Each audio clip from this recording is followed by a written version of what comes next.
oitavo ano, aqui é a professora Maiara e nós vamos continuar nossa revisão para a prova de recuperação do primeiro semestre, beleza? Na aula 1, a gente conversou sobre os processos evolutivos e reprodução assexuada e sexuada, e aí agora, nessa aula, nós vamos falar sobre os sistemas genitais, os métodos contraceptivos e as infecções sexualmente transmissíveis. Vamos começar!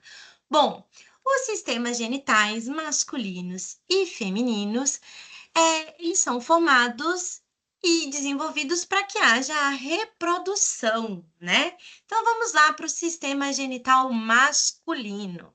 Aqui no sistema genital masculino, nós vamos ter as gônadas masculinas, órgãos que vão produzir tanto hormônio quanto os gametas masculinos. E eles são os testículos, então nós temos aqui 2 testículos. Aqui a gente tem produção de espermatozoide, tá? Com auxílio da testosterona. Esses espermatozoides são produzidos e eles são armazenados nessa tripinha aqui, ó, que fica por cima do testículo. A gente chama isso de epidídimo. Então, eles ficam armazenados aqui. E eles são liberados através do ducto deferente, tá? Quando esses espermatozoides são liberados, eles vão passar por caminhos que encontram a secreção de glândulas anexas. Quais são essas glândulas anexas? A gente tem a próstata, a glândula seminal, essa glândula seminal responsável pela maior parte do líquido que vai compor o sêmen. E depois a gente tem também glândulas bulbouretrais, tá? Então, vamos lá, a próstata e as glândulas seminais vão secretar líquidos que vão servir para nutrição, para proteção, vão fornecer moléculas orgânicas para esse espermatozoide conseguir bater os flagelos até encontrar o ovócito, tá? E aí, a junção de espermatozoide mais esses líquidos anexos, a gente fala que produz o sêmen, beleza? E esse sêmen vai sair por onde?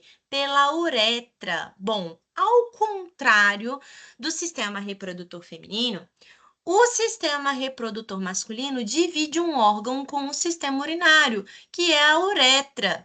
Aí lembra que eu falei para vocês das glândulas bulbouretrais? Por que elas são importantes? Porque ela vai produzir um líquido que sai primeiro aqui e ele vai ter a função de neutralizar o pH dessa uretra, uma vez que passa a urina ali, né? E esse pH pode acabar danificando esses espermatozoides e também lubrificar a glande do pênis, que é essa parte final aqui do pênis, né? Que é uma região super inervada, super sensível, então essa lubrificação é bem importante, tá?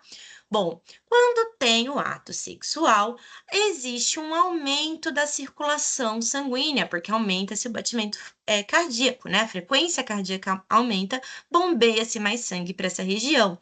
E aí, aqui no pênis, nós teremos estruturas denominadas de corpo esponjoso e corpo cavernoso, que absorve esse sangue que é mandado para essa região.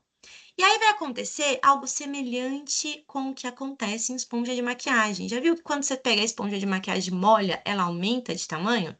Quando esse corpo cavernoso e esse corpo esponjoso absorve esse sangue, vai ter um aumento do órgão genital masculino, promovendo a ereção. E a ereção é importante para que haja a cópula, o encaixe do órgão masculino no órgão feminino, uma vez que os seres humanos têm que tipo de fecundação? Fecundação interna. Esses espermatozoides precisam ser colocados dentro do corpo da fêmea para que eles encontrem o ovócito e haja a reprodução, tá? Então, isso aqui é sistema reprodutor masculino. Bom, lá no sistema reprodutor feminino, nós teremos estruturas que vão estar protegendo o canal vaginal, né? Que são os grandes e os pequenos lábios, tá? Eles protegem ali esse canal vaginal. A uretra fica aqui próxima à vagina também. Só que a uretra da mulher não participa do sistema reprodutor, só do sistema urinário, belezinha? Bom, a gente tem também nas mulheres uma estrutura denominada clítoris, que também tem bastante inervação.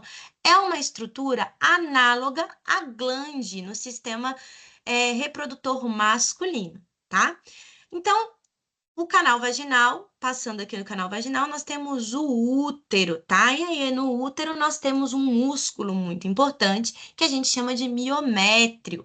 E uma camada que vai ser formada mensalmente ali com sangue e secreções glandulares importantes para receber o embrião, que a gente vai chamar de endométrio, tá? E é esse endométrio que, quando não há gravidez, descama e sai na forma de menstruação em todo o ciclo menstrual, tá? O que liga o útero aos ovários é a trompa uterina, e normalmente é nessa região que acontece a fecundação, tá? Então, quando os espermatozoides entram aqui pelo canal vaginal, eles atravessam o útero e passam aqui, encontram na tuba uterina o ovócito, tá? E as gônadas femininas, o órgão responsável por produzir hormônios femininos, como o estrógeno e a progesterona, por exemplo, e os gametas femininos, que são os ovócitos, são os ovários. As mulheres também têm 2 ovários e 2 trompas, tá? Que se ligam aqui ao útero. Belezinha? Bom, visto a estrutura anatômica dos sistemas genitais, nós vamos entender um pouco o controle hormonal que acontece ali, tá?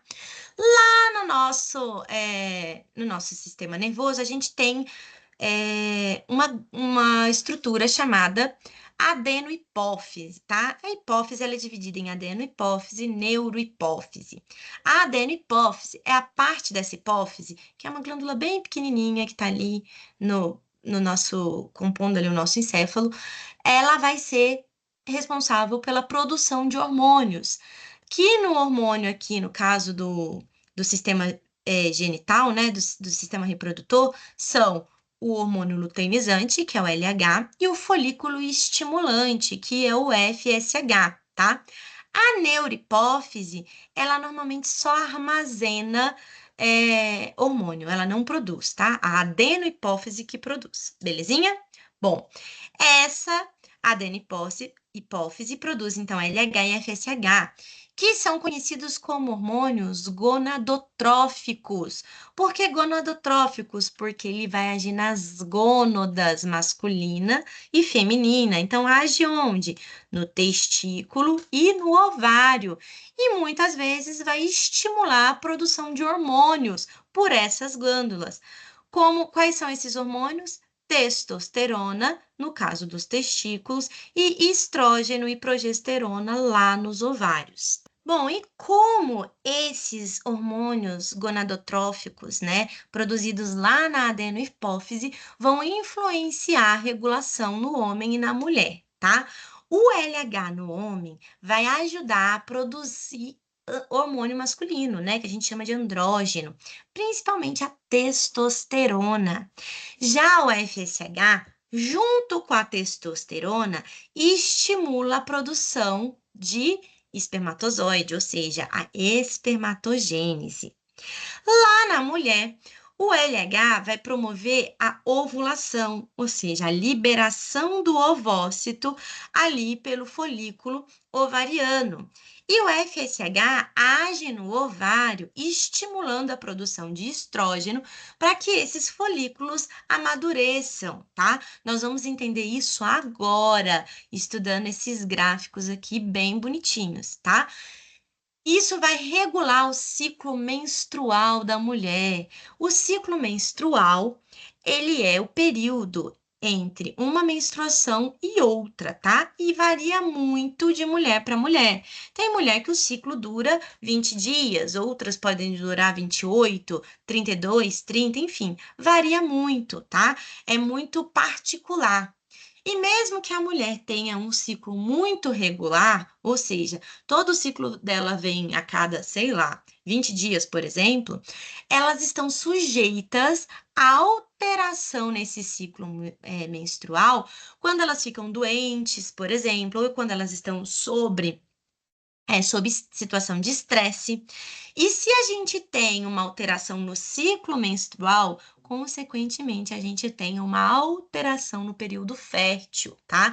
E isso pode aumentar a probabilidade de uma gravidez sem que você saiba, tá? Então, a gente precisa ficar bem atenta a isso. Vamos entender ali como acontece a regulação desse ciclo menstrual, então. Ó, aqui na parte de baixo, a gente tem a formação do endométrio, que é aquela camadinha ali de sangue e secreções glandulares que recobre o útero para receber o embrião. O primeiro dia do ciclo menstrual é o dia da primeira menstruação, tá? Então, desceu a menstruação, é o primeiro dia do ciclo.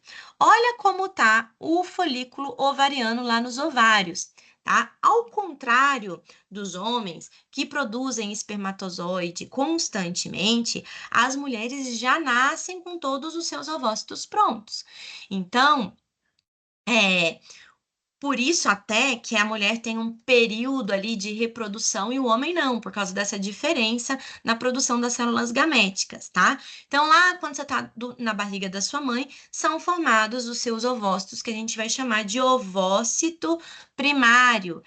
O ovócito é uma célula reprodutiva vem de divisão celular chamada meiose. E a gente tem duas meioses, meiose 1 e meiose 2. A meiose 1 é reducional, a meiose 2 é equacional. O que acontece? Quando a mulher ainda está na barriga da mãe, esse ovócito é formado e ele para em meiose 1.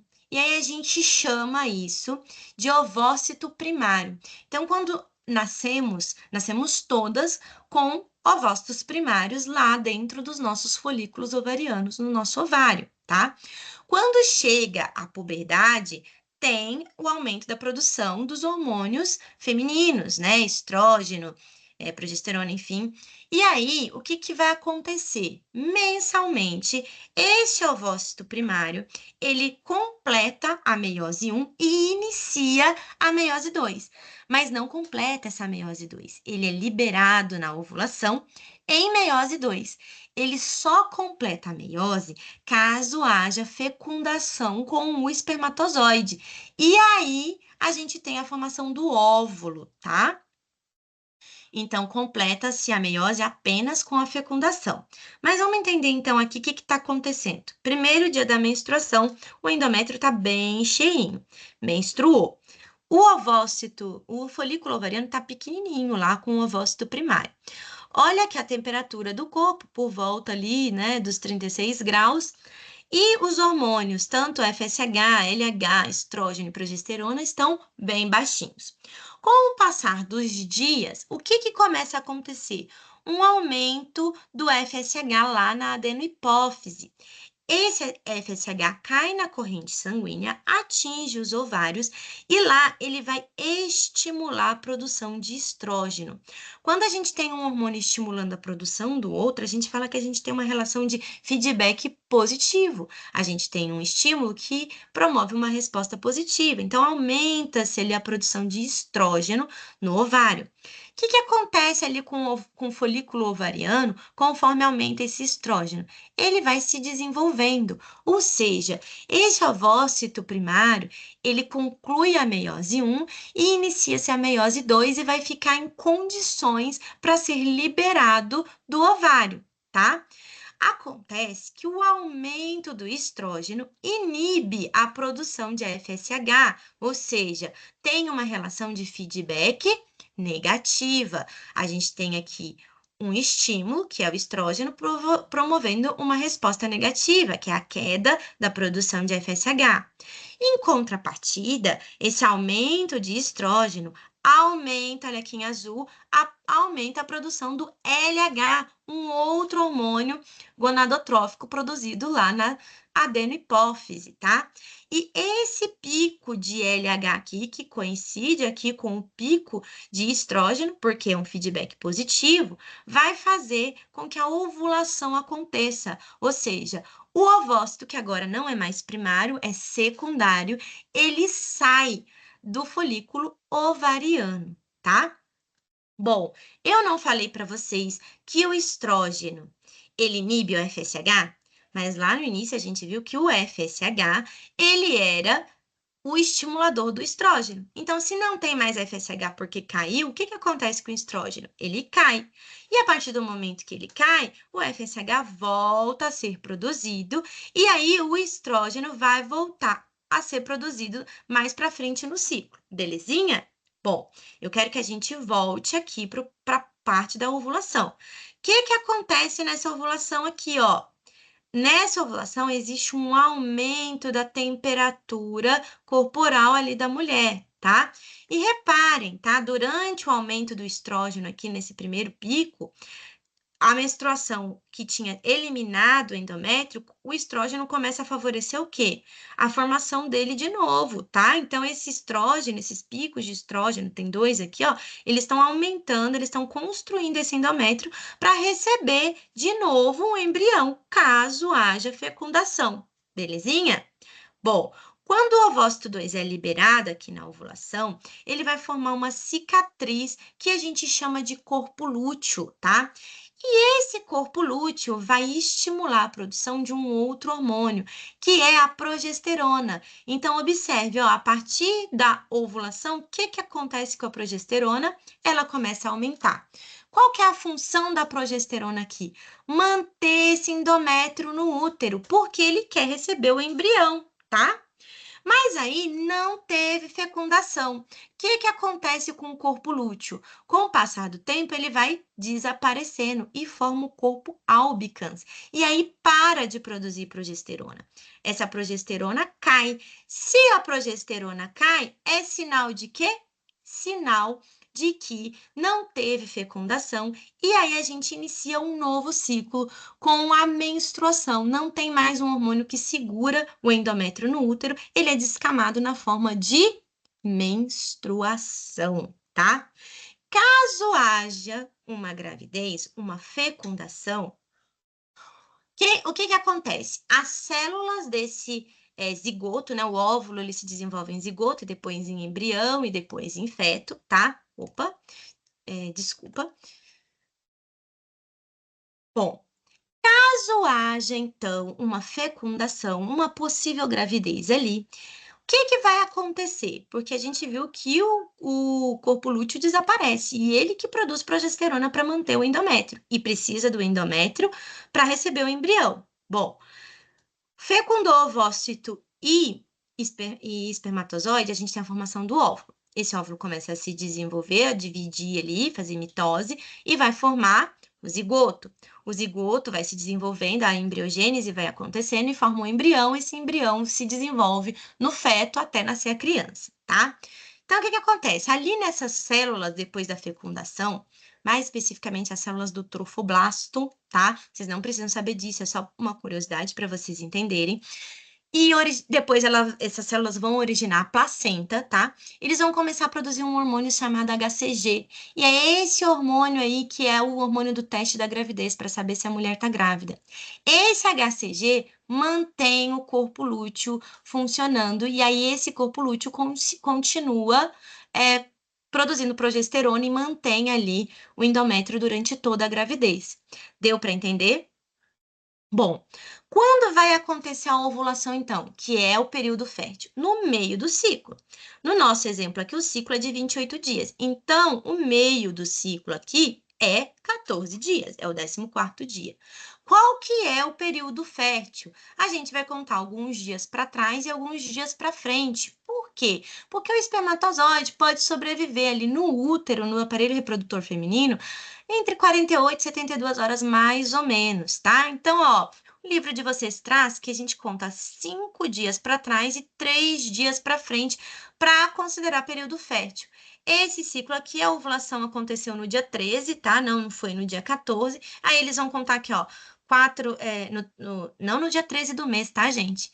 No 13º dia, ou no 14º dia, no 14º dia, desculpa, do seu ciclo. Aí você tem que contar, se o primeiro dia foi, sei lá, 25 de um mês, você vai contar lá 14 dias, e aí aquele período é o período da ovulação. E aí você conta ali 5 dias para trás, 3 dias para frente, desse dia que deu o calendário, e você tem o seu período fértil, que é o período que você tem mais chances de engravidar, tá? Ó, muitos livros trazem a tabelinha, que é isso daqui, é o cálculo do período fértil, como um método contraceptivo, mas eu avisei vocês que existe muita chance de ter alteração nisso, dependendo do nível de estresse, de doença, de um monte de coisa. Então, a tabelinha, ela é mais indicada para quando a pessoa quer uma gravidez do que para evitar uma gravidez. Tomem cuidado com isso, viu? Então, vamos lá falar dos métodos contraceptivos, né? Nós temos ali método contraceptivo, o próprio nome diz, vai evitar a concepção, a formação de uma criança, tá? Nós temos preservativos, a famosa camisinha, temos tanto masculina quanto feminina, tá? Prestem atenção nisso, os preservativos são os únicos métodos contraceptivos que também previnem das infecções sexualmente transmissíveis, tá? O restante só protege de gravidez. O preservativo é o único que protege de gravidez e de infecção sexualmente transmissível, tá? Nós temos a vasectomia, que é a ligação ali dos canais deferentes para evitar que o espermatozoide saia ali durante a ejaculação, então acaba saindo só o líquido das glândulas, tá? A laqueadura, que a gente liga as trompas uterinas também para impedir que esse ovócito encontre com o espermatozoide. Nós temos o DIU, né? O DIU, ele pode ser um DIU de cobre, que ele mata os espermatozoides e impede ali a implantação do embrião no útero, porque ele fica ocupando espaço dentro do útero. A gente tem o Dilmirena, que é esse cio aqui também, né? Que aí ele fica liberando hormônios que vão regular esse ciclo. Nós temos o diafragma, que é um disco que é introduzido no canal vaginal e bloqueia ali a entrada do útero, então o espermatozoide não consegue ir para frente e encontrar o ovócito. Nós temos anticoncepcionais, e aí nós temos diversos tipos. A gente tem adesivo, a gente tem em forma de pílula, a gente tem os injetáveis, a gente tem aqueles chips, né, que você implanta, injeta, coloca o implante ali e fica liberando hormônios, então vai regular o ciclo hormonal. Tem a pílula de emergência, mais conhecida como pílula do dia seguinte, que vai funcionar em uma situação de emergência em que o preservativo rompeu ou você esqueceu de tomar um anticoncepcional ali e você quer prevenir a gravidez, e aí você dá altas doses hormonais para o corpo. Atenção, é uma pílula de emergência. Não faz bem para o organismo tomar isso com constância, viu? Fica aqui o alerta. Então, ela vai funcionar impedindo a fecundação e também modificando ali o trato do aparelho genital para que dificulte a mobilidade dos espermatozoides. E a tabelinha que nós acabamos de explicar. Lembrando que não é aconselhável usar a tabelinha para prevenir gravidez, porque podem ter alterações nesse ciclo, tá? Ela é mais indicada para quando a pessoa quer engravidar. Fica aí o meu alerta. Bom, e nós temos as infecções sexualmente transmissíveis, são várias, tá? Mas aqui para nossa prova vão cair principalmente duas, tá? A sífilis e o HIV. Bom, a sífilis, ela é uma doença causada por bactéria, grifa isso, bactéria. O agente etiológico, aquele que vai causar a doença, é uma bactéria, conhecido como Treponema pallidum, tá? E ela pode ser adquirida, ou seja, a pessoa adquire a sífilis numa relação sexual desprotegida, ou ela pode ser congênita, a pessoa nasce com sífilis. Como assim, professora, a pessoa vai nascer com sífilis? Se a mãe tem a doença, ela está grávida, na hora do parto ali tem troca, né? Mistura o sangue e acaba contaminando a criança, ela nasce com a doença, tá? Além de conseguir adquirir sífilis por relação sexual, é menos comum, tá? Mas pode ter a contaminação através de objetos que já estejam contaminados e transfusão sanguínea também, tá? E quais são os sintomas dessa sífilis? Vão ser lesões genitais, tá? Então, são lesões, principalmente uma lesão, uma ferida mais dura, é conhecida até como cancro duro, tá? E aí isso leva a ter febre, dor na articulação, dor no músculo, tá? Mais para frente desenvolve-se manchas vermelhas na palma da mão, na planta dos pés. E ela é tratada com antibiótico, a penicila benzatina, tá? Já o HIV é uma doença causada por vírus. Grifa isso aí, vírus. O vírus da imunodeficiência humana, tá? Que também pode ser adquirida ou congênita, né? Então, pode ter contaminação ali, a mãe às vezes não sabe que tem, na hora do parto, ter essa contaminação. E adquirida através de uma relação sexual não protegida, tá? O HIV vai ser transmitido por contato sanguíneo, tá? Não tem contato por abraço, por compartilhar copo, colher, não. Tem que ter contato sanguíneo para que haja essa contaminação, tá? Quando o vírus entra, o vírus é um vírus com material genético de RNA.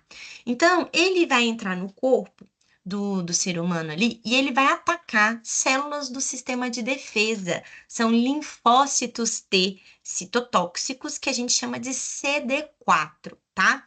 Ele deixa ali o material genético dele, o RNA. Aí vai ter uma enzima ali que transforma esse RNA em DNA. A gente chama isso de transcriptase reversa. E aí esse DNA viral, ele é incorporado no DNA da célula CD4, da célula de defesa ali. E aí, toda vez que ela se multiplica, o que que ela faz? Leva com ele o DNA do vírus. A gente chama esse tipo de ciclo viral de ciclo lisogênico, tá? Então, o HIV a pessoa pode contrair e ficar com um período de latência ali, né? Ela nem sabe, ela não está produzindo esses vírions ainda, ele ainda não entrou num ciclo lítico.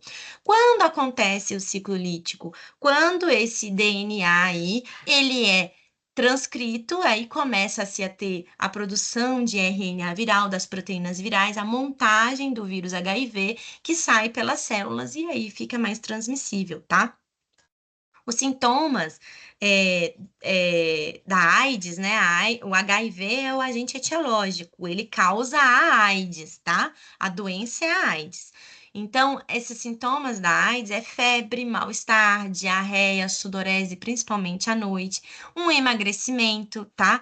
E aí, com o tempo, o que que acontece? Como ele afeta a célula do sistema de defesa, o seu corpo fica com as defesas baixas. E aí a pessoa acaba ficando muito doente e até indo a óbito por causa de infecções oportunistas. Uma gripe, por exemplo, pode chegar a matar o indivíduo que está com HIV, tá? Como ele é tratado? Através de drogas anti-HIV, que na verdade, uma combinação, um coquetel dessas drogas é mais eficiente, porque nós teremos aí drogas que vão dificultar o ciclo acontecer, a replicação acontecer, drogas que dificultam a infecção na célula. Então, quando você combina esse coquetel aí de HIV, você tem um melhor tratamento para a doença, beleza? Bom, agora a gente vai aplicar o que a gente aprendeu, tá? Vamos treinar aqui em alguns exercícios. O vírus da imunodeficiência humana é causador da síndrome da imunodeficiência adquirida, a AIDS. Então, ó, HIV é o agente etiológico, é o vírus, a doença é a AIDS, tá? Em relação a esse vírus, pode-se afirmar que ele é constituído de RNA e ele vai atacar o quê? Células de defesa, então são os linfócitos T, mas propriamente dito, os T citotóxicos CD4. Então a resposta da 1 é letra B. 2. Uma dificuldade enfrentada pelos pesquisadores que buscam uma vacina contra o vírus da AIDS deve-se ao fato dele: A. Não possuir enzima transcriptase reversa. B. Alternar seu material genético entre DNA e RNA. C. Ser um vírus de RNA ribossômico para os quais é impossível fazer vacinas. D. Ter seu material genético sofrendo constantes mutações. E. Possui uma cápsula lipídica que impede a ação da vacina? Bom, pessoal, aqui é letra D, porque todo vírus que é de RNA, ele sofre mais mutação, tá? Então, é mais difícil fazer vacina. O RNA ele é mais instável do que o DNA. Então, a resposta certa aqui é letra D. Então, vamos lá, pessoal. Questão 3. A AIDS é uma doença sem cura que pode ser prevenida por meio do sexo seguro. Sobre a doença, marque a alternativa incorreta. A. A AIDS é também transmitida da mãe para o filho no parto. Sim, tá certo. O HIV é o vírus causador da AIDS. Correto. C. O vírus causador da AIDS ataca células de defesa. Ataca células, os linfócitos T citotóxicos CD4. Ter HIV é o mesmo que ter AIDS? Não, né? Ter HIV é você ter o vírus. AIDS é você estar com a doença. Então, não, isso aqui tá errado. A AIDS não é transmitida por beijo. Não, né, gente? Não é transmitida por beijo, não. A não ser que você esteja com uma ferida na boca e a pessoa também, né? Aí, se tiver sangue, contato de sangue entre um e outro, pode ser transmitido, mas não, por beijo, não. Então, a resposta correta da 3 é letra D. Tá? Incorreto. HIV, ter HIV é diferente de ter AIDS. Vamos lá. Questão 4. A sífilis é uma doença sexualmente transmissível grave que, se não tratada adequadamente, pode ocasionar a morte do acometido. A respeito dessa doença, marque a alternativa correta. A sífilis é transmitida exclusivamente pela via sexual? Não, exclusivamente, né? Principalmente.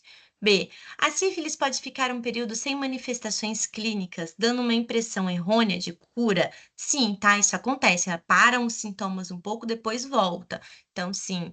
A sífilis é uma doença que atinge apenas a pele e a região genital. D. A sífilis, diferentemente de outras DSTs, não pode ser transmitida para o bebê durante a gestação. Não, tá errado. E. A sífilis é uma doença viral. Viral não, né, gente? É uma doença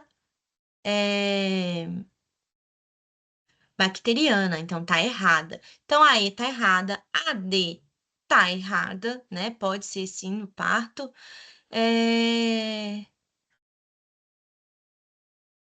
Não atinge só a pele e região genital e não é transmitida exclusivamente pela via sexual. Então, a resposta certa aqui é B, né? Ela pode ficar um período sem manifestação clínica, dando uma impressão errônea de cura, tá? Então, resposta certa, letra B.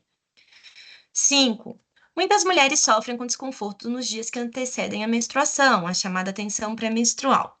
Entre outros sintomas, podem ocorrer alteração de humor. Atualmente, acredita-se que os sintomas são resultados da queda na concentração do neurotransmissor serotonina, que por sua vez está relacionado com a diminuição na produção dos hormônios ovarianos, estrógeno e progesterona, observada na fase do ciclo feminino. A redução da produção desses hormônios nessa fase está relacionado com a regressão do corpo lúteo ovariano. Sim, progesterona diminui por causa disso. Diminuição da produção de ocitocina, liberação do gameta feminino na ovulação, aumento dos níveis de LH-FSH, elevação dos níveis sorológicos de adrenalina. Não, né, gente? A resposta certa aqui é a regressão do corpo lúteo ovariano, que vira o corpo albicans e aí faz com que a progesterona, por exemplo, diminua e aí vai diminuir também os outros hormônios, tá bom? A. 6. Atualmente são comercializados diversos tipos de pílulas anticoncepcionais. A escolha entre uma delas deve ser feita em função de uma avaliação médica, considerando as características de cada paciente. As pílulas anticoncepcionais têm ação contraceptiva porque, gente, é só vocês pensarem que o anticoncepcional tem hormônio ali, né? Então vamos lá, impedem a maturação do folículo ovariano, inibem a produção de hormônios placentários, interrompem o desenvolvimento embrionário na fase de neurula, interrompem o processo de nidação do embrião na fase de gástrula, impede a formação do endométrio uterino. Na verdade, ele vai impedir a maturação do folículo ovariano, tá? Porque vai manter sempre os hormônios altos, então não tem essa regulação necessária para que abaixe um, aumente o outro e aí aconteça a ovulação. Então, a resposta aqui é letra A. 7. A pílula anticoncepcional é utilizada como método contraceptivo, porque sua ação é capaz de bloquear a ovulação no organismo feminino humano. Portanto, a pílula anticoncepcional é uma combinação dos hormônios estrógeno e progesterona, que inibem a produção do folículo estimulante e de luteinizante na hipófise. B, estrógeno e progesterona, que estimulam a produção do folículo estimulante. Gente, a gente viu que estrógeno inibe, tá? Então não é B. C, folículo estimulante e luteinizante? Não. É progesterona e estrógeno que a gente tem na ovulação. D, folículo estimulante e luteinizante? Não. E, progesterona e luteinizante? Não. Então, a resposta certa é a letra A, estrógeno e progesterona, que inibem a produção de folículo estimulante e de luteinizante lá na hipófise. 8, vamos lá. Um homem dosou a concentração de testosterona em seu sangue e descobriu que esse hormônio encontrava-se num nível muito abaixo do normal esperado. Imediatamente buscou ajuda médica, pedindo a reversão da vasectomia, a que se submetera havia 2 anos. A vasectomia consiste no seccionamento dos ductos deferentes presentes nos testículos. Diante disso, o pedido do homem não tem fundamento, pois a testosterona é produzida por glândulas situadas acima dos ductos, próximo à próstata. Não, ele é produzido lá no testículo, né? Não tem fundamento, pois o seccionamento impede unicamente o transporte dos espermatozoides dos testículos para o pênis. Isso aí pode ser, hein? Tem fundamento, pois a secção dos ductos deferentes impede o transporte da testosterona dos testículos para o restante do corpo. Testosterona é um hormônio, tá, gente? O hormônio, ele é secretado direto no sangue, não em ductos, então tá errado. D. Tem fundamento, pois a produção da testosterona ocorre nos ductos deferentes, não é no testículo. E. Tem fundamento, pois a testosterona é produzida no epidídimo, não é no testículo. Então, qual que é a resposta correta? B.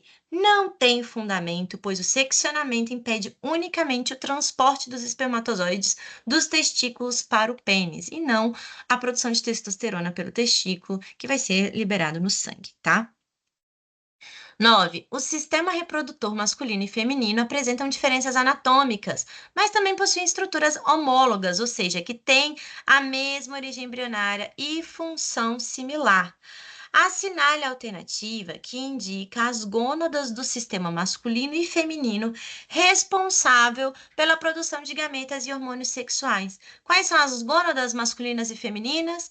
Testículo e ovário. Então, a resposta certa aqui é C, tá? Ovário na mulher e testículo no homem, beleza? 10. Existem diversos métodos contraceptivos que atuam de forma diferente para evitar a fecundação. Entre eles, temos o implante subcutâneo, que libera hormônios continuamente, a camisinha, preservativo, que impede fisicamente o encontro entre os gametas, e a laqueadura, um procedimento cirúrgico que interrompe a passagem dos óvulos pelas tubas uterinas. Assinale a alternativa que indica corretamente a classificação dos métodos citados no texto. Hormonal, barreira e definitiva. Então, vamos lá. A gente tem aqui o primeiro método citado aqui foi um método hormonal, liberação de hormônio. Então, pode ser A ou pode ser C, né? Aí a gente tem a camisinha. A camisinha, ela é o quê? Uma barreira, né? Então, a gente pode ter hormonal, barreira. Então, barreira aqui, ó. ela não vai impedir o encontro, então é barreira. E laqueadura é um procedimento cirúrgico, então é definitivo. Qual que é a resposta correta, então? Letra A, hormonal, barreira e definitivo, tá? Porque aí é mais difícil a gente fazer essa reversão, tá? A vasectomia é mais fácil. Bom, após a ovulação, a estrutura que antes continha o ovócito se transforma em uma nova estrutura chamada corpo lúteo.